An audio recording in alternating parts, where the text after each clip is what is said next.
Hi. ഇപ്പോൾ ഒരു hot ടോപ്പിക്കായിട്ട് സംസാരിക്കുന്നൊരു കാര്യമാണ് ജെൻ ഇസഡ് അല്ലെങ്കിൽ ജെൻ ആൽഫ, ജെൻ ബീറ്റ ഒക്കെ, അല്ലെങ്കിൽ മില്ലേനിയൽസ് ഇതൊക്കെ.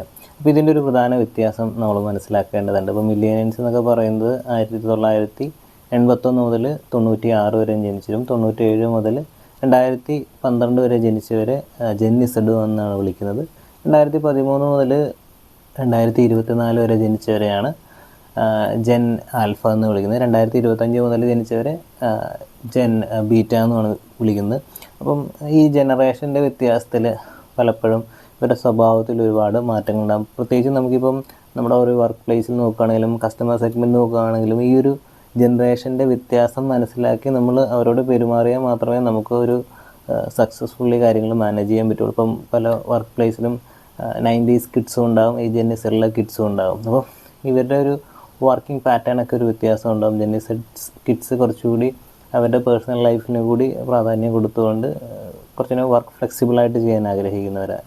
ഇത് ആ ഒരു തലമുറയുടെ പ്രത്യേകതയാണ്. നമുക്കറിയാത്ത പല വാക്കുകളും, ഇപ്പോൾ റിസ് അല്ലെങ്കിൽ പോക്കി, ഓറ പോയിൻറ്റ്സ്, തന്തവൈബ്, ഇങ്ങനെ പല വാക്കുകളും ഈ ഒരു ജനറേഷൻ്റെ പ്രത്യേകതയാണ്. ഇപ്പോൾ 2024 മനോരമയുടെ ഒരു ക്യാമ്പയിൻ്റെ ഭാഗമായിട്ട് ഏറ്റവും പ്രധാനപ്പെട്ട ഒരു വാക്കുകളിലായിട്ട് തിരഞ്ഞെടുത്തത് ഈ തന്തവൈബ് എന്ന വാക്കായിരുന്നു. 2023 ഓക്സ്ഫോർഡ് യൂണിവേഴ്സിറ്റിയുടെ വേർഡ് ഓഫ് ദ ഇയർ ആയിട്ട് തിരഞ്ഞെടുത്തത് റിസ് എന്ന് പറഞ്ഞൊരു വേർഡായിരുന്നു. റിസ് എന്ന് പറഞ്ഞൊരു കരിസ്മാറ്റിക്കിനൊക്കെ ഒന്ന് പറയാൻ വേണ്ടി ജെൻ ഇസഡ് പ്രയോഗിക്കുന്ന വാക്കുകളാണ്. അതുപോലെ പോക്കി, നമുക്ക് പ്രധാനപ്പെട്ട പ്രിയമുള്ള ഒരാളെ മെൻഷൻ ചെയ്യാനായിട്ട് ഉപയോഗിക്കുന്ന വേർഡ്സാണ്. അപ്പം ഈ ഒരു സ്വഭാവത്തിലെ വ്യത്യാസങ്ങൾ, ഇപ്പോൾ നമ്മുടെ ഒരു കടയിലേക്ക് വരുന്ന കസ്റ്റമർ സെഗ്മെൻ്റ് ആയിക്കോട്ടെ, അല്ലെങ്കിൽ നമ്മുടെ കൂടെ വർക്ക് ചെയ്യുന്ന കോവർക്കേഴ്സ് ആയിക്കോട്ടെ, നമ്മുടെ താഴെയുള്ള ആളുകളായിക്കോട്ടെ, മുകളിലുള്ള ആളുകളായിക്കോട്ടെ, ഈ ഒരു ഓരോ ജനറേഷനും ഓരോ പ്രത്യേകതകളുണ്ട്. ആ ജനറേഷൻ്റെ പ്രത്യേകത അനുസരിച്ച് വേണം അവരെ ഹാൻഡിൽ ചെയ്യാനും.